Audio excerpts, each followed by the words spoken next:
Am back. आज मैं आप लोगों के साथ बात करने वाली हूँ कि कैसे आप एक अच्छे व्यक्तित्व का निर्माण करें। कुछ ज़्यादा ही हिंदी हो गई। How to make a pleasing personality, या यूँ कहें कि how to make a good personality, जिसके लिए लोग आपकी तारीफ़ करें और लोग जब आपसे मिलें तो आपका उनके ऊपर एक इम्प्रेशन पड़े। ये कैसे आप बिल्ड कर सकते हैं, तो आइए इसके बारे में डिटेल में जानते हैं। मैं आपको कुछ पॉइंट्स बताऊंगी, आप उन पॉइंट्स को लिख सकते हैं कि आपके अंदर वो क्वालिटीज हैं या नहीं। तो आइए शुरू करते हैं। तो देखिए, सबसे पहली चीज जो आपको याद रखनी है वो ये रखनी है कि जस्ट बी योर सेल्फ। ये बहुत इंपॉर्टेंट है। बी योर सेल्फ कहना बहुत आसान है, लेकिन बी योर सेल्फ रहना बहुत मुश्किल है। जब भी कोई आपसे कहता है ना जस्ट बी योर सेल्फ, तो आप कंफ्यूज हो जाते होंगे। आपको लगता होगा कि मैं अपना सेल्फ कैसे दिखाऊं, क्योंकि हम सब हमेशा अपने आप को भी जज कर रहे होते हैं, दूसरों को भी जज कर रहे होते हैं। तो हमें ऐसा लगता है अगर हम ऐसे बिहेव करेंगे तो लोग क्या सोचेंगे, वैसे बिहेव करेंगे तो लोग क्या सोचेंगे, और उस चक्कर में हम अपना जो रियल सेल्फ है वो बाहर ही नहीं आने देते। जब आप अनअपॉलोजेटिकली योर सेल्फ बन जाते हैं, वो एक पॉइंट होता है जब आपको कोई फ़र्क नहीं पड़ता कि आपके आस पड़ोस वाले आपके बारे में क्या सोचते हैं। तो ये बनने के लिए आपको क्या क्या करना होगा वो मैं आपको मदद करने वाली हूँ।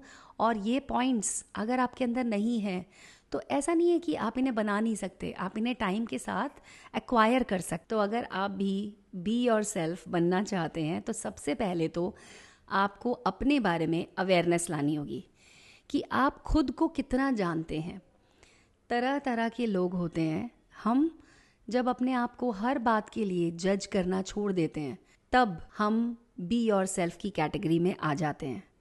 जब आप अपने आप को हर बात के लिए जज नहीं करते, जब आप अपने बारे में हर बात को लेकर ये नहीं सोचते कि मैं कैसा लग रहा हूँ, am I looking good, am I looking bad, what is the impression I am creating on other person, जब आप इन सारे सवालों से ऊपर उठ चुके होते हैं, तब आप अपना रियल सेल्फ लोगों के सामने ला सकते हैं।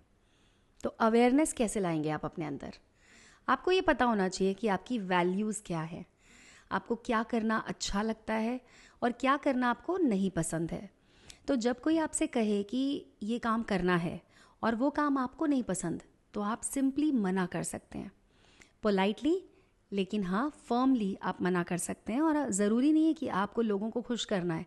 तो किसी ने आपसे कह दिया कि चलो यहाँ चलते हैं और आपका मन नहीं है या आपके पास टाइम नहीं है, फिर भी आप चल दिए। पहला पॉइंट तो यही है कि अपने आप के बारे में अवेयर होना, अपनी वैल्यूज़ को समझना, अपनी स्ट्रेंथ को समझना, अपनी क्वालिटीज़ को समझना। जब आप अवेयर होंगे तो आपको पता होगा कि ये सारी मेरी अच्छी क्वालिटीज़ हैं, इनके साथ मैं आगे बढ़ सकता हूँ, और ये सारी मेरी कमियाँ हैं।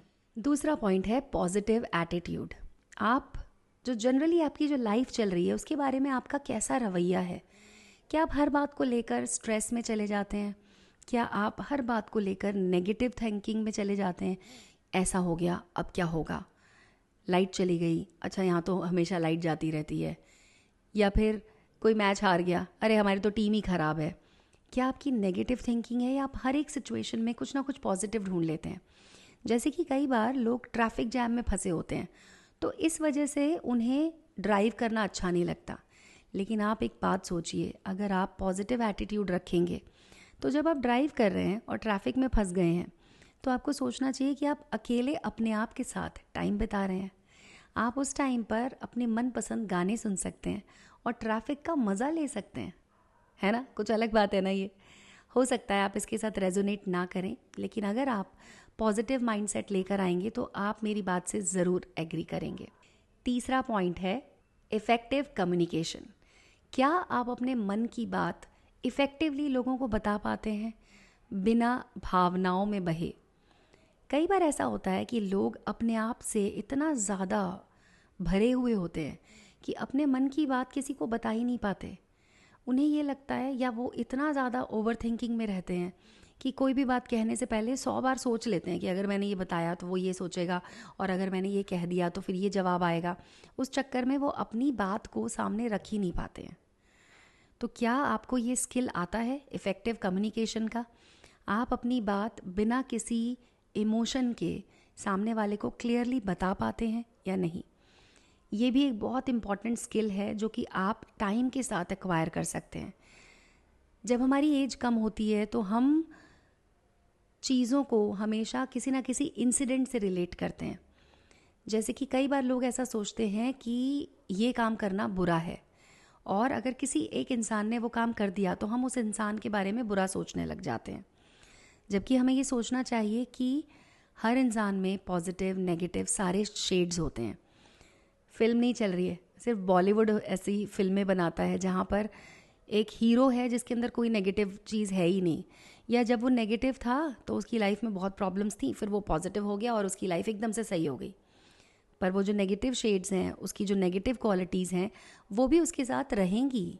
वो बार बार उसको पीछे खींचेंगी, फिर आगे जाएगा, फिर पीछे खींचेंगी। यही तो लाइफ है। लेकिन एक 2.5 घंटे की या 3 घंटे की फिल्म में आपको ये दिखाया जाता है कि एक हीरो है जो कि सब चीज़ में बहुत अच्छा है, वो विलन को ऐसे मारता है, उसकी लाइफ में कोई हार नहीं होती, वो कभी नहीं हारता। जबकि रियलिटी में ऐसा नहीं होता है। हम सब अपनी फिल्म के हीरो हैं, लेकिन हम अपनी लाइफ में बहुत बार हारते हैं, और हारने के बाद ही जब हम मेहनत करते हैं तो फिर हम जीत जाते हैं। तो इसीलिए ज़रूरी है कि आपको अपनी बात इफ़ेक्टिवली कहना आए, ताकि आप लोगों से कम्युनिकेट कर पाएँ, अपनी बात दूसरों तक पहुंचा पाएँ, और फिर सामने वाला आपको सही से समझ पाए। क्योंकि अगर सामने वाला आपको समझेगा ही नहीं तो वो आपको ईगोइस्टिक या फिर इसेंट्रिक या अलग अलग तरह के एडजेक्टिव लगा देगा आपके नाम के आगे, क्योंकि उसे पता ही नहीं है कि आप क्या सोचते हैं, आपके व्यूज़ क्या हैं, आपके एक्सप्रेशंस क्या है, या आपका ओपिनियन क्या है। चौथा पॉइंट है जो आपको या आपकी पर्सनालिटी को बहुत ही ज़्यादा चार्मिंग बनाता है, वो है इमोशनल इंटेलिजेंस, जिसे हम इमोशनल क्वेश्चन भी कहते हैं, यानी कि EQ। आप चीज़ों के बारे में कितने अवेयर हैं, लोगों के इमोशंस के बारे में कितने अवेयर हैं, अपने इमोशंस के बारे में कितने अवेयर हैं। आपको जब कोई बात बुरी लगती है तो क्या आप उसे रिलीज़ कर पाते हैं? रिलीज़ करना बहुत ज़रूरी है। ज़रूरी नहीं है कि आपको अगर कुछ बुरा लगा तो आप जाके उसे पब्लिकली सबको बताएं, पर आपको खुद को पता होना चाहिए, एक्सेप्टेंस होना चाहिए। आप EQ को इंक्रीज़ करने के लिए अलग अलग किताबें पढ़ सकते हैं, आप जर्नलिंग कर सकते हैं। जर्नलिंग करने से क्या होता है कि आपको पता चलता है कि आपके थॉट्स क्या चल रहे हैं, आप कैसे उन्हें टैप कर सकते हैं। कई बार ऐसा होता है, लोग ये कंप्लेन करते हैं कि उन्हें ओवर थिंकिंग की प्रॉब्लम है, लेकिन उन्हें पता ही नहीं होता कि वो क्या सोच रहे हैं, अवेयरनेस ही नहीं होती है। 5वीं जो सबसे इम्पॉर्टेंट क्वालिटी है वो है एम्पैथी और कंपैशन। क्या आप दूसरों की बात सुन पाते हैं, एक्टिवली सुन पाते हैं, या सिर्फ सुनने की एक्टिंग करते हैं? अगर आप लोगों की बात ध्यान से सुनेंगे, अगर आप उनकी सिचुएशन को सही से समझेंगे, तो लोग आपसे ज़्यादा कनेक्ट करेंगे। मैं ये नहीं कहती कि लोगों के साथ दुखी हो जाएं, या अगर कोई परेशान है तो आप भी स्ट्रेस में चले जाएं, ऐसा नहीं करना है आपको। आपको बस उनकी प्रॉब्लम को जेन्युइनली समझना है। क्योंकि देखिए, कई बार ऐसा होता है, हम किसी और लेवल पर होते हैं और कोई और किसी और स्टेज पर होता है। जब हमें उसकी प्रॉब्लम पता चलती है ना, तो कई बार हम बड़ा मजाक उड़ाते हैं। हमें ऐसा लगता है, अरे ऐसा कैसे हो सकता है, ऐसा तो हो ही नहीं सकता। लेकिन क्योंकि आपने एक्सपीरियंस नहीं किया, इसका मतलब ये नहीं कि ऐसा हो ही नहीं सकता है। हर इंसान अपना बेस्ट ही कर रहा होता है, उसको जितनी नॉलेज है उस हिसाब से। तो इसलिए बहुत ज़रूरी है कि आप हर एक को एम्पैथी और कंपैशन के साथ देखें। जब आप इस तरह का एटीट्यूड लेकर आएंगे तो आपके दोस्त ज़्यादा बनेंगे, क्योंकि हर कोई, हम सब ह्यूमंस, हम सब ह्यूमन टच के भूखे हैं। हम सब चाहते हैं कि कोई हमारी बात सुने, कोई हमें कंपैशन दे, कोई हमें थोड़ा सा प्यार के बोल बोल दे। तो जब आप ये क्वालिटी लेकर आएंगे तो आसानी से लोग आपके तरफ अट्रैक्ट होंगे, और लोग आपसे बात करने के लिए, मतलब बहुत ज़्यादा उनके अंदर वो रहेगा, उतावले होंगे कि आपसे बात करें, आपको अपनी प्रॉब्लम बताएं, और आपके साथ उनको टाइम बिताना अच्छा लगेगा। छठी क्वालिटी है ऑथेंटिसिटी और वल्नरेबिलिटी। ये दोनों चीज़ें अलग अलग हैं। ऑथेंटिसिटी का मतलब होता है कि आप कितने रियल हैं।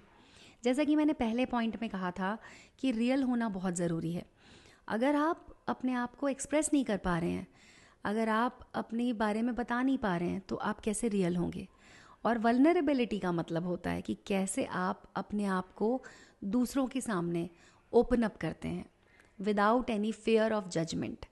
अगर आपको डर नहीं लग रहा कि कोई आपका दोस्त आपको जज करेगा, वो बोलेगा अरे तूने ये किया, तू तो बिल्कुल फट्टू है, ऐसा नहीं सोचना है आपको। आपको ये सोचना है कि अगर आप अपनी रियल सेल्फ अपने रियल फ्रेंड के सामने बताएंगे, कई बार ऐसा भी होता है, लोग हस्बैंड वाइफ होते हैं और वाइफ के सामने भी एक्सप्रेस नहीं कर पाते, तो इसीलिए ऑथेंटिसिटी और वल्नरेबिलिटी दोनों ही आपकी पर्सनालिटी को स्ट्रॉन्ग बनाने में मदद करेंगे। 7वां पॉइंट जो आपकी पर्सनालिटी को और भी ज़्यादा स्ट्रॉन्ग बनाएगा वो है कि आपकी कैसी मानसिकता है लर्निंग के प्रति। क्या आपका लर्नर एटीट्यूड है? अगर आप एक लर्नर एटीट्यूड रखेंगे तो आप ग्रो कर पाएंगे।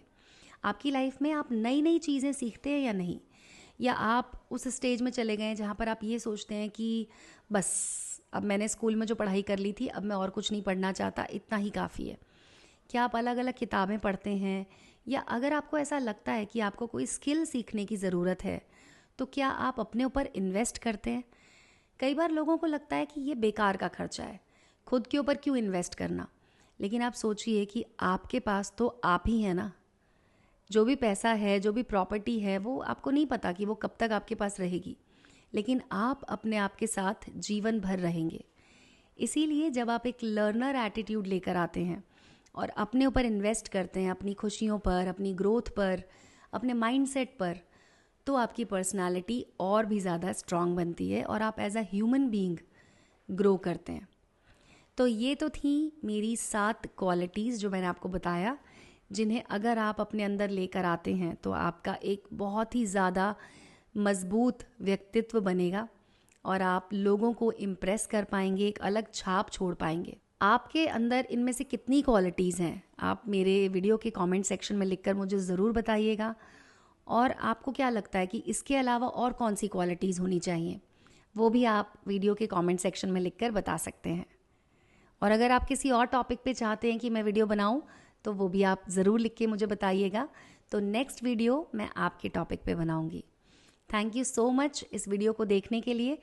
और अगर अभी तक आपने मेरे चैनल को सब्सक्राइब नहीं किया है तो इसे सब्सक्राइब कर लीजिए। Thank you.